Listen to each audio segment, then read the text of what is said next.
Амар мэндэ. Мэлмээ тунгалаг үлмээ бат лагшин амгалан үйлс өндрөв. Тулаа нэвэртэй подкаст.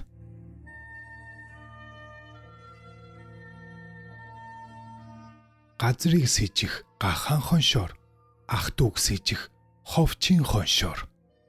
Монгол ардын зүрэг.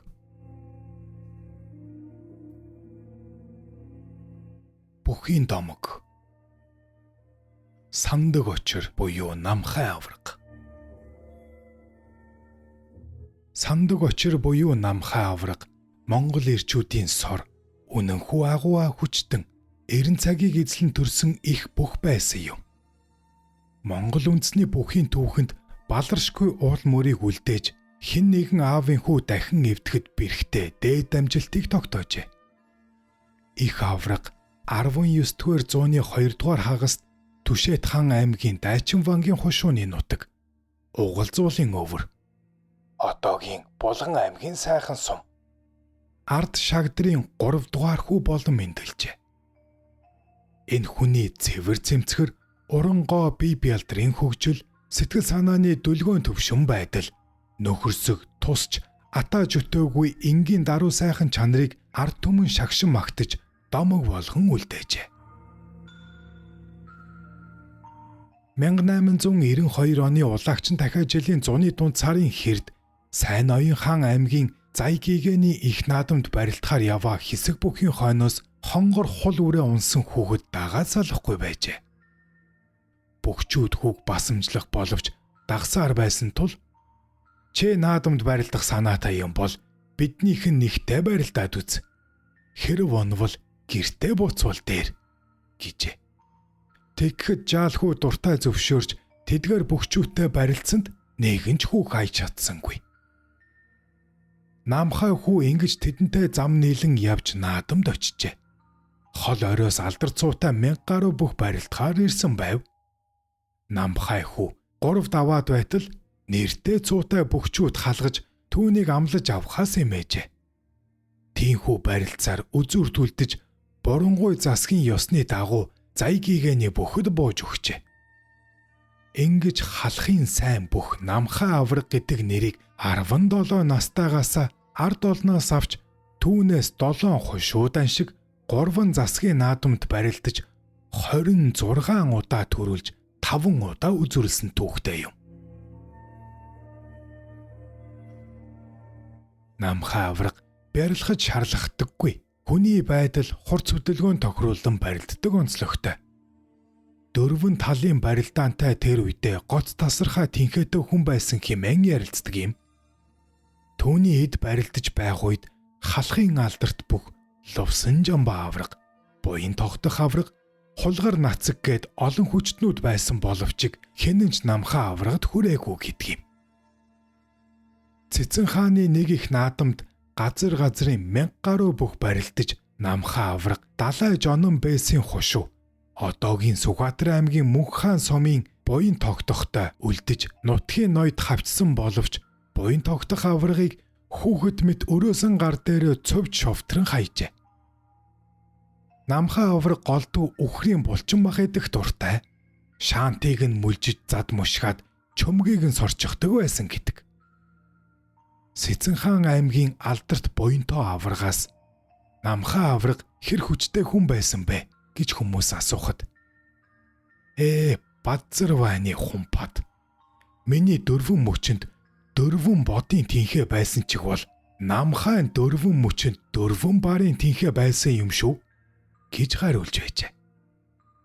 Нутгийнх нь нэг найран дээр Лувсан жамба аврагаас намхай авраг бяр хүч тулахаар хэр зэрэг байсан бэ гэж асуужээ. Дүүтэй барилдахаар дайрахад эс чулуугаар чигжин гүн суулгасан бүдүүн хар модон шон өргөж байгаа юм шиг санагддагсан гэж хуучилж байжээ. Угалзын дунд цохооны өвөрт шагдрынх намарч иж байв. Тэднийд хөдөлгөөн морьтой хүнд юм ачсан жигтэйхэн том богц ганцгалжсан булаа том биетэй нэгэн хүн иржээ. Тэр хүн хөнгөнсөн хоолоогоор гэрийн эзнийг дуудан нохоо хориулаад гэрт оров. Нөгөө хүн өрхийн тэргүүн шагдартай ойр зургийн яриа үүсгэж цай цүү ууж байснаа тэдний тонхоор болжээ. Тэгээд морь малаа янзлахаар шагдартай хамт гартал хэн нэгэн нь бүх ачаа тэвшээг нь буулгачихсан байна гин. Тэр хүн "Гүйер хэн энийг буулгадаг вэ?" гэж ихэд гайхсан янзтай асуув. Тэгтэл 15-16 орчим насны намхай хүү "Аха, таны морины нурууг амраахаар би буулгачихсан юм аа" гэв. Нөгөө хүн "Би даншгийн зан хүн. Үүнийг хүнтэй нийлж арайхийн морь дээр гаргасан юм. Танаа энэ хүү Юрбусын их тэнхээтэй юм байна" гэжээ. Маргааш нь намхай хүү ачаа дэшин зочныхоо гарыг хүргэлгүй төвөггүй ачхад тэр хүн ихэд багтсан шинжтэй. "За, шагдаргай минь. Танаа энэ хүү биднийг олон жил баярлуулж танд нэгийг дуулгана вэ" гэж хэлээд явсан гэдэг. 1896 оны даншигт дугар авраг намхайтай үлдлээ. Дайчин Вангийн бүхийн сорилгыг олон жил дасгалжуулсан 90 пайтангой намхайг засгаар болжээ. "За чи дугар аврагтай хав барилдаж огт болохгүй. Цаадах чинь халах дөрөв шав тавд хав барилдаанаараа дархлагдсан хүн шүү дээ" гэжээ. Тэр үед намхайн дотор "Хэрэв би дугар аврагыг хав барилдаад хаячих юм бол халахын дивжээнд дархлагдах юм байна да" гэж бодогдож байжээ. Үзүр төрөний хоёр бүх засуулуудаа ханруулан дэвэн дэвсээр гарч ирээд өрлөө. Залуу насны омог бярн багтаж ядаж буй намхай засуулчийнхаа захиасыг умартан аврагыг хав бариад авсан чинь юугүй хумж дайраад аваад явчих төглөө. Харин аз болоход аврагын элэг бүсний уяа тасарч хоёр бүх тавилцав. Тэгтэл "Гүй чи яахлаараа хүний үгэнд ордоггүй амтан бэ? Гал дүрлзэж байхад шалдан давхиад ордог чам шиг тэнэг хүн бас байдгаа" гэж 90 пайтангой бууж гарлаа. Багшийнхаа үгэнд оролгүй бураадах төгсөндөө бантан "Одоо л цэрвүү барилдъя" гэж намхай сэтгэх зурд дугар авраг ухасгийн түүнтэй хав дөрвөлжин зоолгонгууд их хүчээр өөр лүүгээ татаж аваад ирэв. Твдэхтэй тгээ ороолоо. Цэнхэр улаан зодог шуудагтай хоёр их хүчтэн хоёр тийшээ дайвалзан унан алдан тогтон ядан байлаа. Сэтгэл нь хөөрсөн наадамчид "Намхаа унлаа, дугар унлаа" хэмээн угаалan хашгиралтахад хүй мандлын динж тэр аяараа хотолзох шиг болж байв. Эцэст нь дугар авраг өвдөг шороотоход хачин эвгүй дуугарав. Үүнийг харж сэтгэл нь гэгэлзэж суусан лувсан жамба "Хүй, дүүгийн минь хөлийг тасалчихлаа" гэд ухасгийн бослоо. Тэгтэл намхай зүв зүгээр дивээд эргэж тахимаа авахаар авраг руу очиж харагдав. Харин дугар авраг нилээд имзгэлсэн янзтай босож тахимаа өгөөд "За хөө минь, одоо чиний хоёр шуунаас барих хүн халахад үгүй болжээ. Торвогийн жам ёсоор олон жил дархалсан дивжээг минь чи өвлөх учиртай юм байж. Ахын хаан олон жил идсэн хоолноос минь салгалаа да" хэмээн үнсэд баяр гуниг хосолсон нүдээр ширтэж байжээ. Барилдааны явцад дугар аврагын зооны мах тасарсан юм байж. Эвгүй дуу гарсны учир энэ юм байж. YouTube дээр Тулааны вэртэй подкаст Сандаг очир буюу Намхай аврагын домгоос үргэж байна. Тулааны вэртэй. 7 хоншуу даншгийн үеэр нэг нутгийн хэсэг наадамчид гадаа том тоогоо зоож үхрийн мах мөчмөчөөр нэвдэн хийгээ чанаж байжээ. Тэднийг махаа гаргаж идэх үеэр нэгэн залуу хурж ирэв. Харсаар байтал том биетэй барилддаг хүн байсан тул бүх хүнд голдуу булчин мах барьдаг монгол заншлаар нэгэн шаант авч өгчээ. Нөгөө залуу шаантыг шүдээрээ тасар татан мүлжиж идэж дуусгаад дотоод хормоо альчуур хоёроор хоёр үзүүрийг нь жиргэлсгийж баримгц амархан хуг мушгаад чөмгийг нь сорж нөгөө талыг нь дэрэгдэх хүндээ өгчээ. Хүмүүс түүнийг гайхан бахархаж нэр алдрыг нь асуувал намхай авраг байсан ажээ. Намхайг даншиг төрүүлэн бай шагналаа аваад буцахад олон амтэн хүн бүчээд явуулахгүй байв. 15-ны цагтаа нар "Хошоо бай, зам тавь" хэмээн зандарч хошуурсан олныг хөөн зайлуулж байлаа. Тэгтэл нэг янхгар том өвгөн "Ах нь урд нь ноцолдож явсан даншгийн зан хүн байна. Дайчин Вангийн намхайг ойроос нэг хармаар байна" гэж гуйжээ. Цагдаа нарч зөвшөөрлөө. Намхайг ойртон ирэхэд өвгөн зан үнсэж өөрийгөө танилцуулжээ. "Миний хүүгийн 2 гараас халахад хэн л байраа ажтэй? Хайран голлож нохоо мордсон бэртай хүнийг яах хүн бэ чи?" гэж асуув. Намхайч хариу хэлсэнгүй инээгээд яваад өгчээ. Үүнийг харж зогссон хулгар нацаг буюу баян мөнх сэргэлэн хүн учир "Хүчтэй хүн голлож нохоо мордоход унаж магадгүй шүү" гэж хашир өвгөн анхаарууллаа. "Би ч үүнийг дотроо нэг болгоочихъя" хэмээн бодож амжжээ. Намхай авраг богдын нэрийн өмнөөс хэдэн жил барилдсны дараа Жавзан дам хутагтаас хөлийн жиргийг нь гуйжээ. Тэгэхэд богд хаан "Чи миний хөлийн жиргээр яах гэсэн юм?" гэж гайхан асуужээ. Намхай "Богд эзэнтэн минь, бүх хүн тулгуур чанга байж сайн барилдана. Таны гутлыг гуймаар байвч миний хөлд багтахгүй. Тиймээс хөлийн тань жиргийг гуйсан билээ. Таны хөлийн жиргээр ороосон цагт миний хөл сөхрөх учиргүй" хэмээн өчөв. Богд гигэний нүдэнд инээмсэглэл тодорсноо. "Шав минь, хөлийн жиргээр яах вэ? Чиний гол бяр мэх чинь гар цээжиндээ байдаг шүү дээ" гэж хэлээд цагаан торгон цамц бэлгэлсэн юм гэдэг. Энэ цамцыг ах лувсан жамбаа авраг нь хадгалж байгаад хүргэн улаандан бий давхжээ. Тэр цамцыг өмсөж эдэлж дуусгасан гэдэг. Дайчин Вангийн бөхчүүд даншиг явах замдаа хээр хоноод өглөө нь морь малаа барих болов. Энэ үед намхай авраг насны хувьд 40 шүүрч байж аврагын унаж явсан том улаан бор морь баригдаж өгөхгүй ороолн зүхтаад байв. Намхай "Намайг морь ойртуулж хөөгөөд ирэхэд залуу та нарын нэг хүзүүгээр нь тэврээд аваарай" гэжээ. Ийм бэр хүчин тэгшэрч гарч ирж буй залуу бөхчүүдийн ихэнх нь дийлдэхгүй байх гэж зүрхшээж байхад ганц нэг нь "Авраг биднийг мориороо хэмхжүүлэх нэ" гэж муу санаалан хөдлөх дургүй байжээ. Хэд дахин тууж ирсэн боловч хинж барьж чадсангүй. Тэгтэл авраг "Залуу улс байж яасан хямаргүй юм" гэж зэмлээд нэг бүхийг "Чи тэр морийг эргүүлж хөөгөөд ир" гэжээ.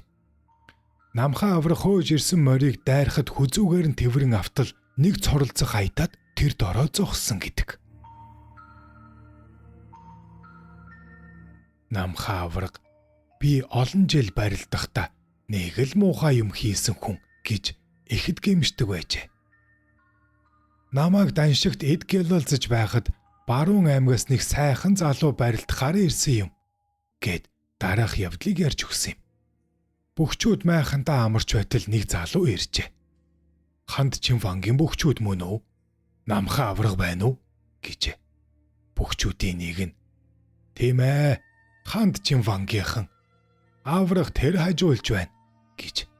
Тэгтэл залуу "Би аврагтай л гар зөрүүлж үзэх гэж энэ адамд ирсэн юм. Намайг тэр хошууны тэр гэдэг" гэж хэлээд яваад өгчээ. Авраг сэрсний дараа бөхчүүд "Тантай нэг залуу уулзахаар ирсэн. Уг нь сайн залуу байна билээ. Гэхдээ энэ шалдан банд зөвхөн тантай л хүч үзэх гэж ирсэн гин. Авраг та нэг сайн хашраагаад өгнө байгаа" гисгэж. Намхай аврагч эд бэр хүчин жагсаж залуугийн ааг амтагдж байсан үе болохоор хашраагаа дүүгий гэж дотроо боджээ. 3-ын даваанд намхаа авраг нөгөө залуу бүхийг амлажээ. Авраг алгуурхан дэвсээр туг хюрт очиж ёслоод эргэж гүйн хөлийн цэцгийн тэнд хурч ирэв. Залуу бүгч аврагын өмнө ирж өрлөө. Намхаа авраг учраагаа шууд барьж авангууд тасралтгүй халж дугтарсаар гол асрын өмнө авчраад өвдөг шороо дуулжээ.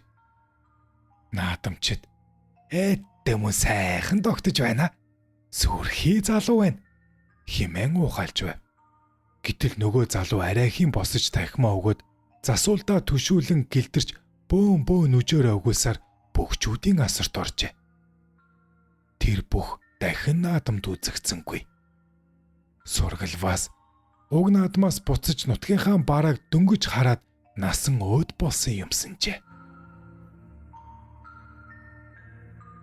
Та Тулаа нэртэй подкастаа дэмжиж сэтгэлээ үлдээж лайк товчоо дараарай. Таны энэ үйлдэл надад том дэмжлэг юм шүү. Баруун аймгаас Даншгийн наадамд бие бялдар том хүч бэр ихтэй нэгэн бүх иржээ. Нэр цолтой хэд хэдэн бүх түнд өвдөг шороодов. Түүнийг 6-гийн даваанд амлаж авсан лувсан жамбаа авраг тун эвгүй унав. 7-гийн даваа дүүн нөгөө залууг амлажээ. Намхаа аврагыг гарахын өмнө ах нь тун их бэртай залуу байна. Чи бид хоёрыг энэ дивжэнээс шахах гол өрсөлдөгч гарч ирэв бололтой. Мэдээтэй барилдаарай гэжээ. Намхаа авраг гарангууд мэхэ маш их бэр гарган хурдтай хийв. Тахимаа авахаар очиход өрсөлдөгч нь босож ирч чадсангүй. Түүний хид хідэн авраг бураагаар ам ултарчээ.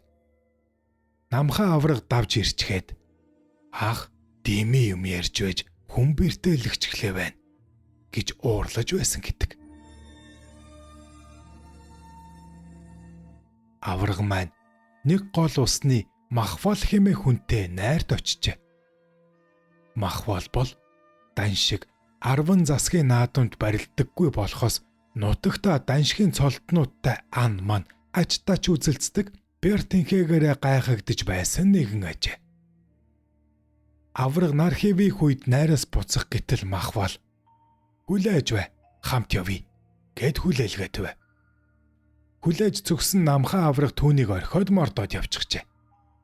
Нэг гүвэд аваад явж байтал Махвал араас нь гүйцэж очиод орхиж авлаа хэмээн агсамнаж аврагын нуруу хүзүүрөө хид хідэн удаа ташуурдаад авав.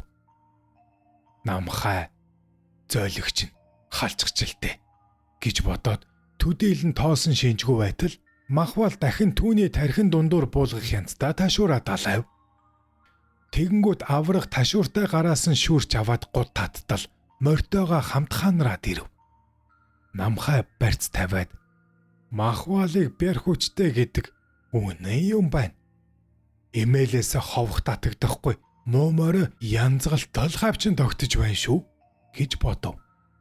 Тэгээ цааш явж байтал Махвал дахин замнаж ташуур далаахад авраг түүнийг барьж аваад шувтарт зайлахад морьтой нь хамт татан унгаж хэсэг чирээд орхиж байсан гэдэг. Богд жавцсан дам хутагт Сэцэн-хаан аймагт залрах үеэр тус аймгийн 20 гаруй хошуу нийлж аймгийн Даншиг наадам хийх болжээ. Сэцэн-хаан буян тогтох аврагыг дуудаад энэ наадамд Богд хааны бүх учраас намхаа авраг хүрлцэн ирэх нь мэдээж. Чихөө нутгийн нэрийг бодож намхааг өвдөг шороо дуулах хэрэгтэй. Гэхэд жаахантан би хичээе гэж. Ноёны өргөнөөс гарахтаа нэгэнт хан зарлиг буулгалаа. Хайдаггүй юм гэхэд хонон үнжин зууралдаад унахад ихэстэйдэс намайг ирэх биш аргагүй хүчим өгсөнийг ойлгох байлгүй гэж боджээ. Наадам болж үнэхээр ч намхаа буян тогтох хоёр үзүүрт үлдэв. Гэтэл их авраг өрөнгүүд буян тогтохыг ганцхан шувтраад хайчихв. Наадмын дараа буянтоо аврагыг Сэцэн-хаан дууджээ. Юун давах байтугай барай зөрөөнд унсан хүн чинь лавл шитгэгдэж таарна гэж баахан чих хүрхсээр ханд бараалхлаа. Сэцэн-хаан чи даан чи авта Ядаж нэг хэсэг хинж барьж болсонгүй юу? Гэж нэлээд ширүүн асуув. Тэгтэл буянтаа. За, ноёнтон минь. Би ч их азтай хүн юм аа. Гэтэл Сэцэн хаан "Чи юу гинэ хөө?" гэж зандрав. Би энээс илүү арагшаа захал цууч чадахгүй учраас гар дээгүүр нь даваад явчихлаа. Хэрэг би үнээс жаахан бэр чадaltaй байсан бол намайг дундуур минь тас татчих байлаа шүү дээ. Хантан минь би ч азтай хүн юм аа гэж давтан хэлжээ. Тэгтэн Сэцэн хаан "Хэц, тэгвэл ч арга байж үү дээ" гэсэн юм гэдэг. Сэцэн хаан аймгийн Давангийн хушууны балсан лүндэв арслан намхаа аврагтай барилдаж тэгэхдээ хаях хэсгээ үзмээр санагдаад өөрийгөө даатгуулахаар лам багш даваар алхажээ. Балсан лүндэв. За багш минь ээ. Би намхаа аврагын хөлдөлгөөр хөвөл шороод уулзмаар санагдах юм. Та миний голмыг хөлдөн сууж өргөдгийг мэднэ. Өдөө олон жил барилдахдаа аврагын 2 шуунаас хэтэрж үтсэнгүй. Багш минь, энэ жил намайг аврагын хөлдөл хүргэж өгөхийг бодож залбираарай. Үүнийг л тань даатгах гэж ярьсан юм гэд агт морь атан тэмээ өргөн барьжээ. Даншгийн наадамд намхаа аврагч 7-гийн даваа хүргэж балсан лүндэв арсланг амллаа. Аврагыг өрмөгц балсан лүндэв яахын ихийн зургуу суун төсч хөлдөн хүрээд орхив. Тэгтэл цоцсон намхаа авраг өрөөсөн гараараа түүний нуруунд дээр хүчтэй алгадахад юун өргөх байдгүй. Ууц нуруу нь олон уулзгаараа салаад явчих шиг болоод сөхрөн унчихжээ. Ингэж их аврагыг насандаа барахгүй юм гэдгээ ухаарсан гин. Мөнчиг ижилгүй их хүчтэн байсан юм гэж балсан лүндэв арслан хожим хуучилдаг байжээ. YouTube дээр тулааны үртэй подкаст. Сэцэн хаан аймгийн нэртэй 2 бүх баавган ичээ ухаар хөвчөд гарч илтээ. Ичээ олж илтээ. Тэгээ тэдний нэг нь нүхийг бүдүүн шургаагаар хөшгөд нөгөө нь гарч ирсэн баавгаатай барилцсан авч хүчээ сорхоор ярилцаж тохиролцжтэй. Ингээд баавган ичээ хүндтэл дөнгөж нойрноосоо сэрж уурлан догширсан том шармаахай ухасхийн гараад ирлээ. Угтан зогсож байсан бүх баавган завж руу 2 эрхийгээ хийж чихтэйнд хамт хаман атгажээ. Тэр үед нөгөөх нь гүйж ирж шармаахайн зүрх рүү хутгалан агнав. Тэгээд баавгай завжидсан нөхрөөсөө "За, бүдүүн шармаахай хэрэг хүчтэй юмтэй" гэж асуухад "Намхаа аврагаас гайгүй байна. Харин хумсан л эвгүй юм" гэж хэлсэн гэдэг. Лам зав 1893 онд намхайг хаяж төрүүлж байсан үнэн хүч дарслан юм. Хэсэг үнтэй даншигт очихоор явахдаа 20 бухтын даваа гихчийн хормоод буужээ. Тэгтэл жудаг муутай хідэн залуучууд "Лам завгаа та намхаа аврагыг дийлнэ гэж бодож байгаа бол тэр харагдаж байгаа чулууг л дийлнэ гэсэн үгтэй хөө. Дийлэхгүй бол сансны гардтаа хөө" хэмээн хорийг нь малтсан лам зав. "Үзээд алдандаа" гэд ухасхийн босож том авдрын дайтай чулууг өргөөд даваа өд мацаар арайч оройд нь гаргаж чадалгүй энгэрт нь орхижээ. Лам зав буцаж ирээд би энэ чулууг даваан дээр гаргачих юм байх гэж бодсон юм. Арай чиг барсангүй. Намхай ч энэ чулуутай зүүрлэхээргүй хэцүү хүнэлтэй. Тэгэхээр би намхайг үнэхээр дийлэхгүй юм байна гэж гомдолтой аргагүй хэлжээ. Харин ахмад хүмүүс нөгөө хэдэн залуусыг "Дэмий юм ярьж байж бүх хүний сэтгэлд юм хийчихлээ байна. Бас нороо ууцанд нь юм орж бэртвэл яах юм болж байна" гэж зэмлэж байсан гэдэг. Цагаан банд арслан 1896 онд даншиг наадамд намхай аврагтай бярхууч үзэлцгээр зорж иржээ. Нутгийн өвгөн арслангийн бууж хэрэг зоргоо хэлжээ. Тэгтэл ахмад бүх намхай аврагч хижээлгүй хүн дуулдаад байгаа юм аа. Миний мөнүүд тэр их аврагыг ойроосныг харах юмсан. Чи манайхаар нэг дагуулад ирнүү дээ гэжээ. Тэгээд цагаан банд намхаа аврагыг дагуулan өвгнийхөөр иржээ. Цай эдээ будаа болоод жаал жуул ярьж хөөрөөд явах болов. Намхаа авраг төрүүлж гарахад өвгөн арслан цагаан бандыг дуудаад хүү минь чи надад битгий муу санаарай да. Чи намхаа аврагыг яагаад чиг барахгүй юм байна. Цаадах чинь яасны бүх Бурхан Тэнгэрээс заяасан ёр бусын их хүчтэн байна гэж. Цагаан банд хэртгийсэн боловч бас чиг өвгөнд жаахан дургүй нөхөрч энэ хөөгчний мэддэгч гайгүй байна гэсэн бодол толгойд нь орж байв. Энэ наадам цагаан банд 9 давж намхаа аврагтай үзүр төрөө буулалтгаар үлдлээ. Үзүр төрөөний бүх гарахын өмнө цагаан бандын галынхан аврагыг хөрж том хултай айраг барьлаа. Намхай айргийг юм бодсончгүй зайлгаж орхилоо. Хоёр бүх гарлаа. Их авраг барилдсан бүхнээ шууд шовтарч хаяад байгаа харагдсан тул цагаан банд тэрхүү шовтрогод нь орохгүй тул гол нь дайрч дэгэ ороогоод арт тийш нь дарах эсвэл дэгэгээ мултлан тонгорох бодолтой байжээ. Төлөвлөсөн ёсоор шууд золгон дэгэ ороотол намхаа аврах шов татан толгой дээрээ гаргаад ирэв. Хөлн тасраад үлдчих шиг болжээ.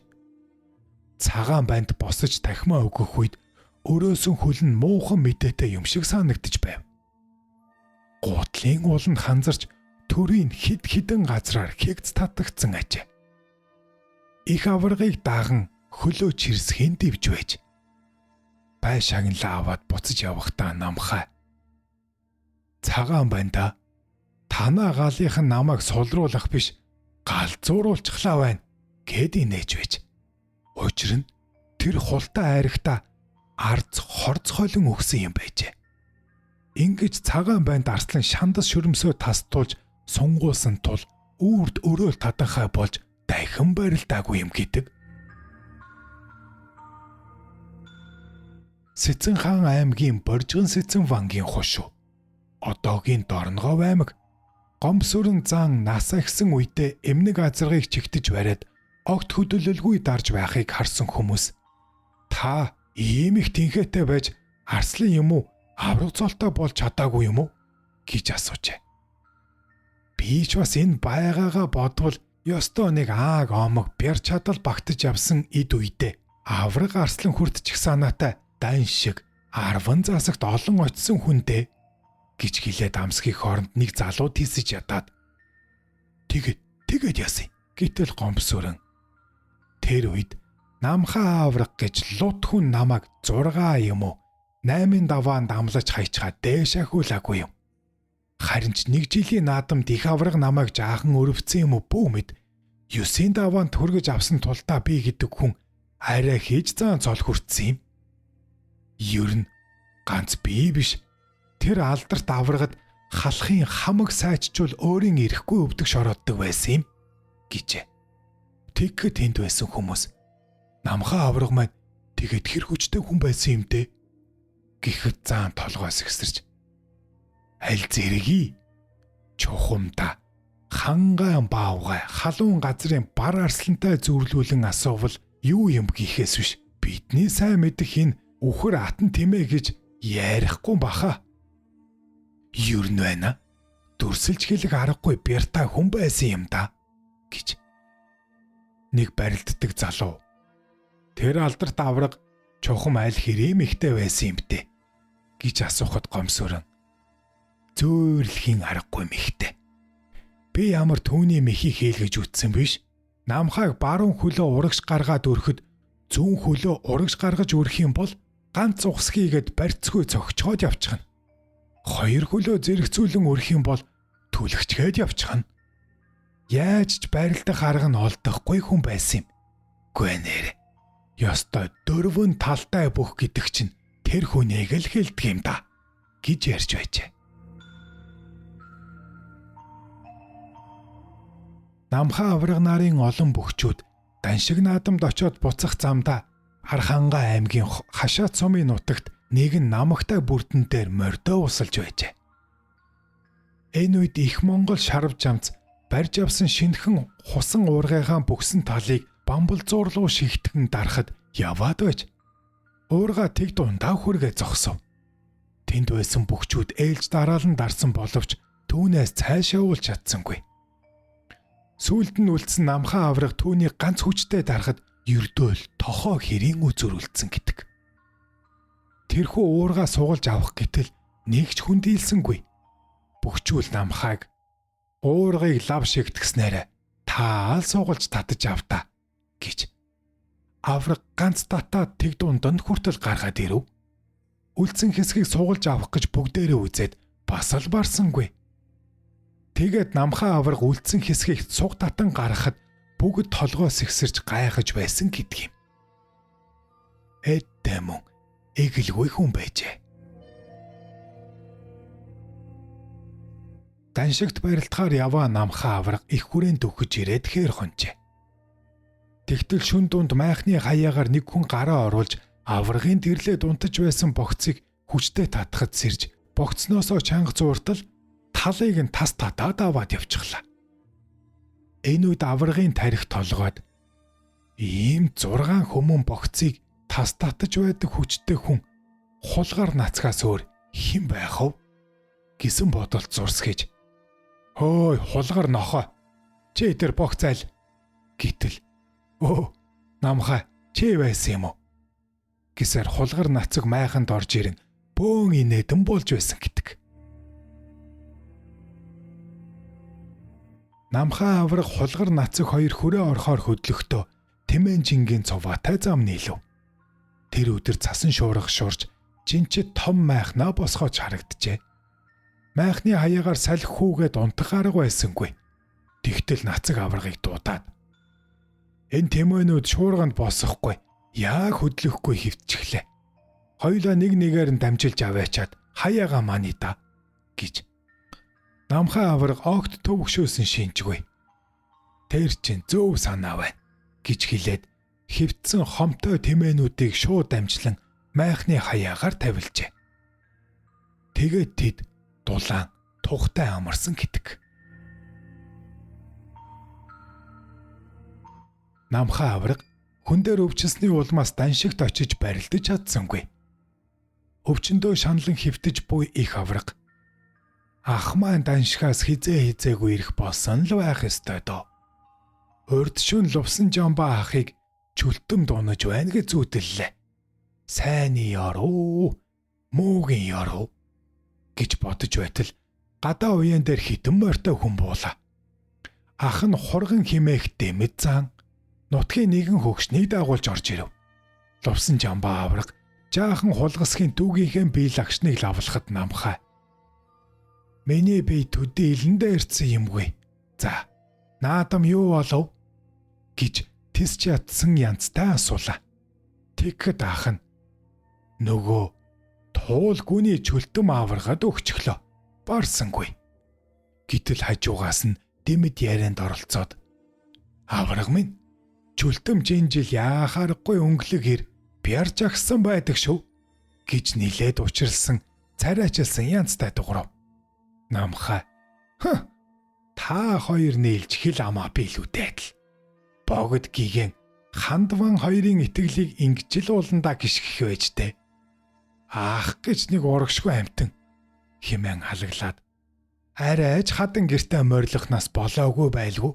Эрэгчэл та нарын тэр магтаад байгаа улстай гар зүрүүлэх хов эрх биш би байлгүй гэж хэлээд ханы нүднээс тадан эргэж хэвтгэхэд ханы хид хідэн үдээс ханзарч бадсан хар модон савх бяц үсэрчээ. Лувсан жамбаа авраг "Золиг минь чи наад их бяр хүчээ. Энэ муу хар овоогоодоо биш эрэгчэл чөлтөмдөл гаргаж үзээрэй" гэсэн гэдэг. Дараагийн жил болоход намхаа аврагын бие овоо сайжирч гадна дотны ажилд хөдлөхтэйгөө болов. Битүүдэд наадам зэхэж байгаа бололтой. Гэвч түүний бие бүрэн илааршиж чадаагүйг өөрөө ч ах дүү нар нь ч мэдэж хэн хэнэн сэтгэл зовсоор байв.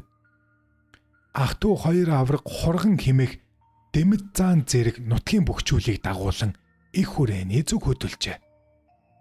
Намхаа авраг нэг хэсэг төрүүлж тавихад л гүвэ даваан дээр гарч хэвтэж явсаар зорьсон газраа ирэв. 10 засгийн наадмаас хэд хоногийн өмнө ирсэн тул богд гигэнд бараалхаж мотрын адис хүртэв. Жавзан дам хутагтж түүнд эзгүй хойгуур нэхэн олгосон дархан аваргын байг гартуулж энэ тэрийг ярилцав. Богд хаан өөрийн хайртай бөхөө багтангуугаар харж мишээгээд их аваргын хаан зүсийг харалгүй 2 жилийн өр үзлээ.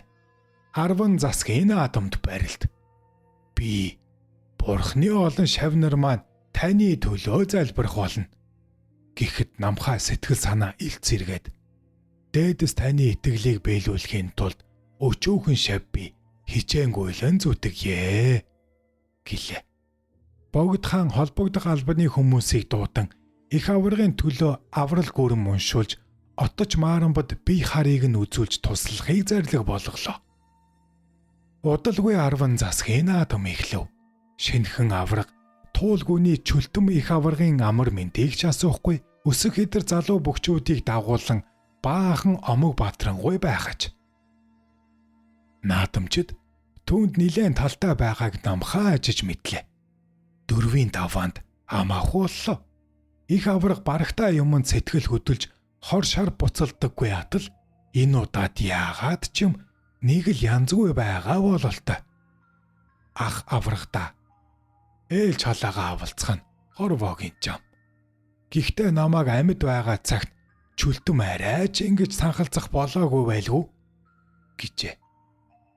Дувсан жамбаа авраг. Чөлтөм сайн байгааг ноднон жил би үзүүрлээд очихдоо чамд хэлж байсан шүү дээ.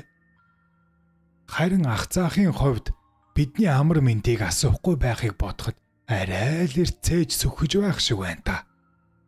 Морин даваа хүргээ чи амлан байгаа гэж. Морин даваа, долоогийн даваа. Тэгтэл 2 аврагыг ам ав гэж урлаа. Товч бүчээ засан хөлийн цэцрүүд өгөх зурт намхаа. Би туулгүйний чөлтмийг авнаа гэж. Ах аврагыгаа хариу дуурах завдалгүй тэр холоос намхаа. Чөлтмийг тавьчихаа гэсээр хөлийн цэцрүү очлоо. Цэцийнхэн гайхсан янзтай. Ямар чөлтөм гэхэд авраг туулгүйний авраг чөлтөм гэж бусдад сонсогдохоор чанга хэлчихэд эргээд явчихав. Түүнийг сонссон бөхчүүд хоорондоо шивэр авир ярьж эхлэв. Тавхаа арслан чөлтөмдөр гүйж ирээд ямар нэгэн юм амжилтлан захиж байгаа бололтой. Түүнийг харсан их авраг. Аргагүй. Тавхааг би морин даваанаас гаргалгүй 7 хайсан юм. Одоо хүч бэртэй өсөж яваа залуу хүнээр намайг даруулах гэж ятгах байна гэж бодлоо. Ам өгтөл авсан авар гарслангууд алдар цолоо дуудуулан дэвэн дэвсээр гарч ирвэ. Гутлын хүлээ сөмсөглөө засаж өрөх зурд дээгүүр амлуулсандаа шарн гоцоож уур омог нь бадарсан чөлтөм. Энэ олон бүхөөс надаас өөр авчих юм олдсонгүй юу?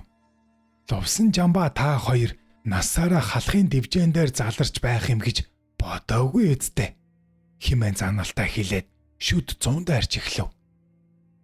Хөөе мандлын дэнж бол хэрэлдэх бус байрлдах дэвжээ. Үнэг гүүхэд хад ярна гихчээр хаях би яараагүй байхад унах чи юунда яараавэ гэж тун ухацтай хилээд эргээд явчихжээ. Дахин өрлөө. Чөлтөм үнэн голоосоо хорсож байгаа бололтой улан гассан юм шиг дахин дайрав. Тэр хоёр тас гэтэл барилцаж аваад хэд хүчтэй халалцав. Энэ явцад чөлтөм аргагүй л Бертинхээ ихтэй ааг омогтой шатаж яваа залуу хүн болох нь намхад мэдрэгдэж байв. Тэгээд баруун мөрнөөс нь сэнжигдэж аваад гар дээгүүрөө татаад дугтарсанд цаатхан зүүн гараараа их мэгэн тулаа тогтов. Мөн баруун гараараа дахин давтан хийхэд мөн л тогтлоо. Энэ мөчөд намхай ухаан сэлж нилээ тогтож барилдаж өөртөө дасгаж байснаа 2 мөрөн дээрээс нь зэрэг сэнжигдэн барьж маш хүчтэй дугтраатав. Тэгээд хажуу тийшээ дэвхрээ зайлахад чөлтөм энэ удаа тулах юм үгүйдэн газар руу зулаагаараа шуургаж унжээ. Аврагыг туг хяар тойрч мөргөлүүлдэн боорцгаа аавн шидлэн гүйж явхад богд гигэн тэргүүтээ ихэнх ноёд ард олон түнд урдын адил хайр хүндэтгэлтэй хандж байгаа нь мэдрэгдэж байлаа. Дараа нь удалгүй 7 хушуудан шиг болов. Ил наадмын 5-ын даваанд намхаа авраг чүлтмийг амлжээ. Хоёр бүхийг өрөх үед наадамчид "Үүзэл суухай" хэмээн хашгиралдаж эхлэв. Энэ нь их аврагыг алдартай дархан мэхэ хийхийг олноороо хүссэн нэхэж байгаа хэрэг байв. Чүлтэм аврагч энэ удаад нилээд бодлогоширсан аястай намтай тогтун байхаажээ. Түүний тарихт олгоод "Намхай бол чиний барилдаж унгаж байсан бөхчүүдтэй огтоос адилгүй. Дөрвөн тал барилдаантай, ижилгүй хүчтэй хүн. 10 засагт барилдсан шиг омгорхож байж аврагын дархан мэхэнд орж бэртчихвдээ" гэж хамаатны ах хүрээ сайд Пунцэг цэрэнгийн хэлсэн үг байн орой руу н орж байв. Намхаа авраг энэ олон түмний хүсэлтийг таалж чүлтэмд "Үүзэл суухай" гэдэг мэхээ хийгээд үүддэг ч юм билүү. Залуу хүн сургамжуулаг гэж бодов. Тэгснэ. Өсөх ирээдүйтэй ийм сайхан залуу хүнийг бэртээчхвэл хайр юм та гэж эргэлзэв. Тэгтэл чүлтэм шагаан дээр нь барьцгүй цогж товшоотхов. Авраг тэнцвэр алдаж хазааснаа тогтов. Үнэндээ намхай тулдаа тисжээ. Энэ бол Сэцэн хааны Тавхан Арслангийн хийдэг мэх байна гэдгийг их авраг төвөггүй хэн мэдлээ. Энэ мөчтөл ер нь "Үзэл суухай" гэдэг дархан мэхээ хийгээд үзье гэсэн шийдэмгийн бодол намхай төрөв.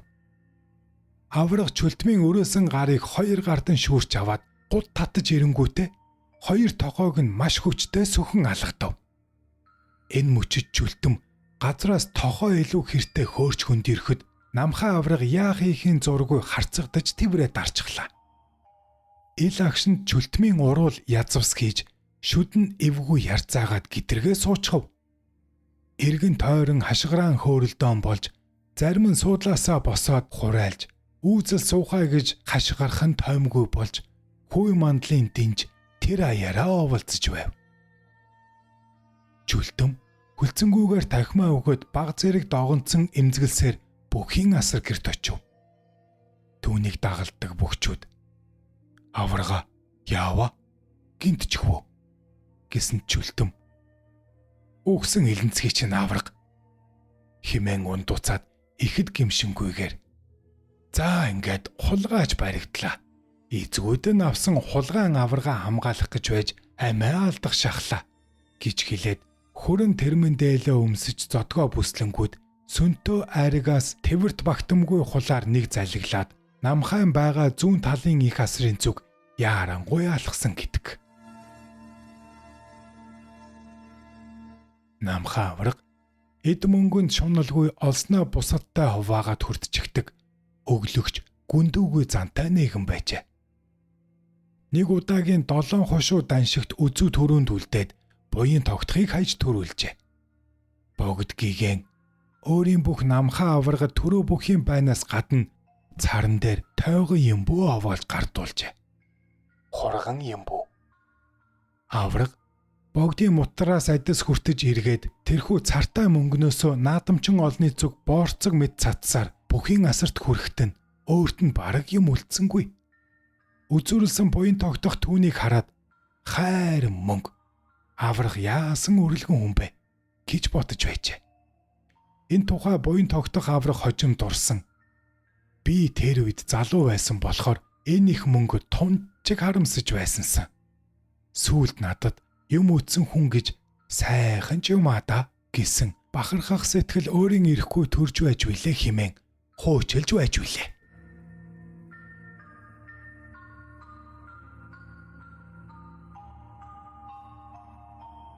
Та YouTube дээр Туулааны өртөө подкастыг үзэж бас сонслоо. Бичлэг маань таалагдсан бол сэтгэлээ үлдээгээрэй. Мөн лайк товчоо дараарай. Ингэснээр та Туулааны өртөө подкастаа дэмжиж буй хэрэг юм. Мөн Facebook дээр Туулааны өртөө гэсэн хуудас бий. Түүнийг минь дагвал би баярлах юм. Танд таны гэр бүл эрүүлийн хаз жаргал хамгийн сайн сайхан бүхнийг хүсье.